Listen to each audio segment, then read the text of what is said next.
Assalamualaikum students. Here are the remaining questions of chapter 15 Mustafa Kamal.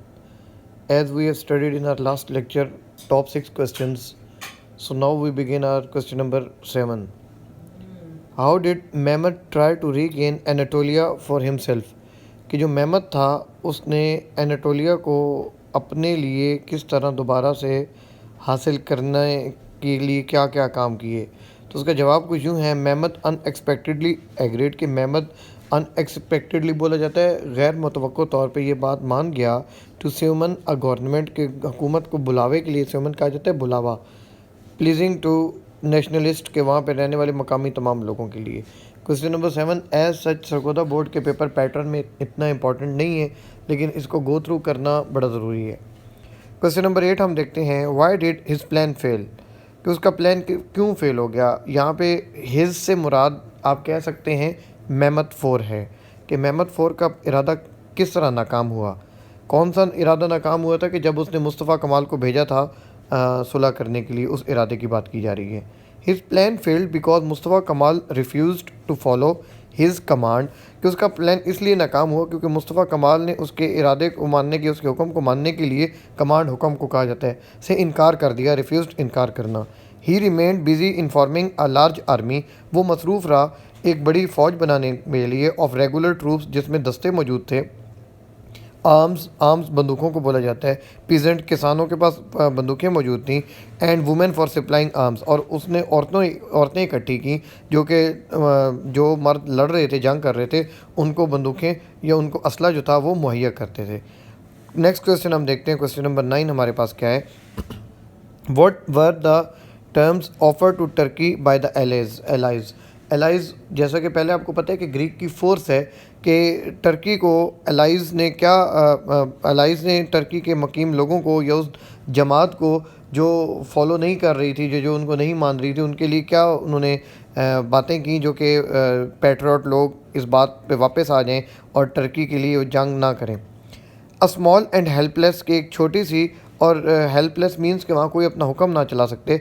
Ottoman empire was to be entirely under the supervision of allied powers. कि ये जो जगह थी ottoman empire, ये पूरी allies powers उनके under थी, मतलब एलाइज की जो फ़ौज थी उन फौजी दस्तों के अंडर थी।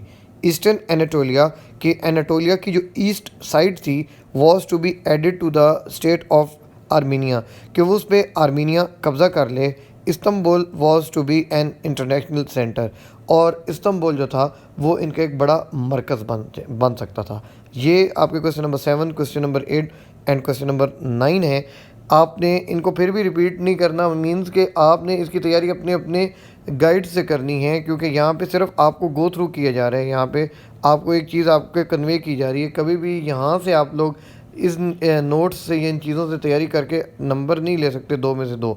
यहाँ से सिर्फ आइडिया क्लियर करें और फिर आगे मूव करें, गाइड से पढ़ें। नेक्स्ट क्वेश्चन हमारे पास क्वेश्चन नंबर 10 है, give an account of the Greeks attacks and it's defeat. ये क्वेश्चन है कि ग्रीक्स जो थे उनका अटैक कैसे, वो हारे कैसे थे और उन्होंने अटैक कैसे किया था। The Greeks attacks Turkey on 21 अगस्त, 21 अगस्त को 1921 में उन्होंने ग्रीक्स ने अटैक किया था।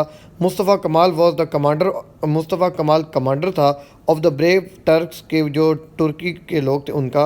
ही लेड देम सो मास्टरली, उसने बड़े जोश व खरोश के अंदाज में उन्होंने उसको काम किया। दैट बाय द 4 सितंबर, के 4 सितंबर को the Greeks were fully defeated, कि जो ग्रीक्स थे वो बिल्कुल हार गए। क्वेश्चन नंबर 11 हमारे पास है, give an account of the departure of Mehmet from Istanbul. कि मेहमत जो था, मेहमत 4, वो इस्तंबुल से कैसे भागा था। Mehmet departed from Istanbul on the 17 November 1922। Mehmet 1922 में भागा था।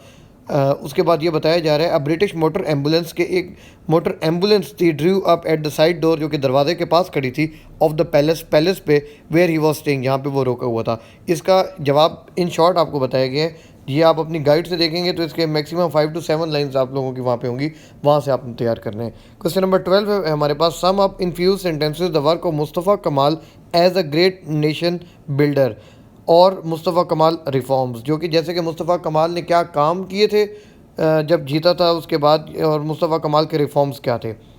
तो मुस्तफ़ा कमाल का जवाब ये है, Mustafa Kemal led the foundation of modern Turkey. के मुस्तफ़ा कमाल जो है उसने तुर्की को मॉडर्न किया था, जिद्दत लेके आया था, उसने इब्तदा रखी थी, फाउंडेशन इब्तदा।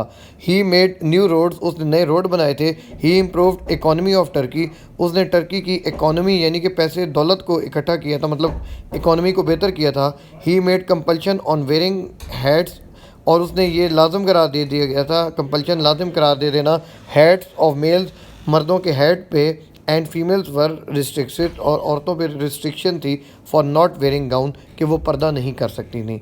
ये क्वेश्चन है आपने, मैं फिर रिपीट करता हूँ कि जितने भी क्वेश्चंस आपको पार्ट ए में करवाए गए हैं या पार्ट बी में करवाए गए हैं, इन तमाम क्वेश्चंस को आपने अपनी अपनी रेलिवेंट गाइड से तैयार करना है। यहाँ पे सिर्फ इस चैनल पे आपको एक आपका क्वेश्चन के रेलिवेंट क्लियर थॉट्स जो हैं वो क्लियर करने के लिए यहाँ पे बताया जाता है। Thank you.